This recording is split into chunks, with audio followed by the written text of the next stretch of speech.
ঘরের মধ্যে স্বামী তার নিজের স্ত্রীকে দেখতে পাচ্ছে না, সব সময় ঝামেলা অশান্তি, এই রকম কথা প্রায় প্রত্যেক ঘরেই শোনা যায়। আজকের ভিডিওতে স্বামী বশীকরণ করার একটা বিশেষ পরীক্ষিত সিঁদুর পরার মন্ত্রে কথা বলবো। প্রেম করে বিয়ে করেছেন এমন স্ত্রী তার স্বামীকে কাবু করতে পারছে না, একই ঘরে শুয়ে আছেন অথচ কথাবার্তা নেই। যদি এমনটি হয়, আজকের ভিডিওটি আপনার জন্য।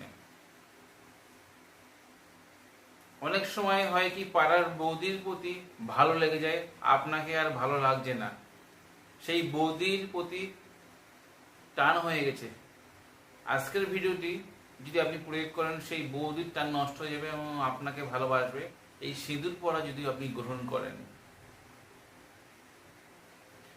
আপনি যদি তান্ত্রিক গুণের কাজ শিখছেন বা করছেন, তাহলে এই সিঁদুর পরা আপনি একবার শিখে রাখেন, আপনারও একদিন কাজে আসতে পারে।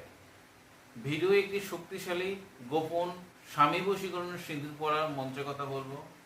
বদমেজাজি স্বামী স্ত্রীকে দেখতে পাচ্ছে না, প্রচণ্ডভাবে মারধর করে, একই থালায় খাচ্ছেন, শুতে যাওয়ার সময় অন্য ঘরে স্বামী থাকে। যদি এমনটি হয়, আজকের এই বশীকরণ ক্রিয়াটাই সব মায়েদের বা বোনেদের জন্য।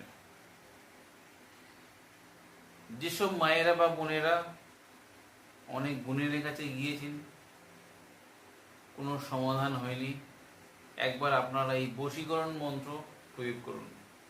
যে কোনো সিঁদুর হতে পারে, একদলে শনিবার মঙ্গলবার দিনে কিনে আনবেন। এই ক্রিয়া করতে হলে সকালবেলা সময় করতে হবে।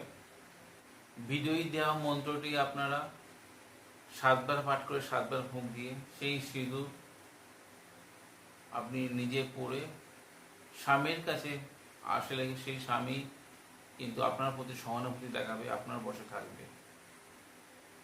বিশ্বাস ভরে গুরুর স্মরণ নিয়ে কাজ করলে আপনাদের অবশ্যই উপকার পাবেন। আমি মন্ত্রটি ভিডিও শেষে দিয়ে দেবো, দেখে নেবেন। আপনাদের এই ভিডিও কেমন লাগলো অবশ্যই কমেন্ট করবেন। আপনাদের যদি ভিডিওদের উপকারে আসে, আপনাদের বন্ধু বান্ধব বা সোশ্যাল মিডিয়ায় শেয়ার দিতে ভুলবেন না। আজ বন্ধুরা এই পর্যন্ত, দেখা আগামী পর্বে। ততক্ষণ সবাই সুস্থ থাকুন, ভালো থাকুন। জয় মা তারা, জয় মা কামাখ্যা, জয় গুরু বামদেব। নমস্কার বন্ধুরা।